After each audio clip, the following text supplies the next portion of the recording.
Kalampagin na ang kalampagin na ang mga nakaupo. Walang paki-paki-paki, alam mabutasan ng bungo.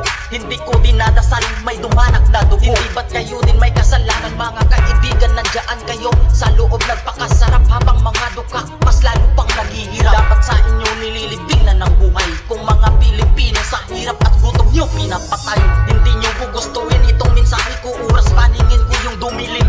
Wala nang bigat-bigat kapag nagsuot ng maskara. Sabit ko na kayo papatayin, mga puki ng ina.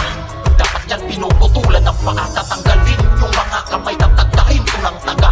Kung ganyan lang din naman kayo, di na dapat pinapaupo. Kung binipisyo ng kapwa Pilipino yung pinagnanakaw nyo, lumaban kayo ng patas, dami ng pagod at pawis na pumapatak sa isip nyo. Dyan nyo isasalbak, huwag sa bulsa nyo mga unggoy. Kung ayaw nyo, mundong ito ay lipunin ng apoy. Dahil papalag kami kung patuloy nyo pang pinagparti-parti. Mga salapi, pero pwede na mga dre.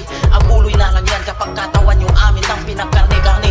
Huwag nyo na kami gawing bobo, naging tanga lang kayo. Obligasyon na akala kayang-kayang magampanan, ay hindi rin napanindigan ng daan nyo. Bulag lang at pilay, kayang matakbuhan. Nakalusot man sa kadila, hindi sa lahat ng mamamayan. Kaya magsama-sama tayo upang kalampagin na ang luneta.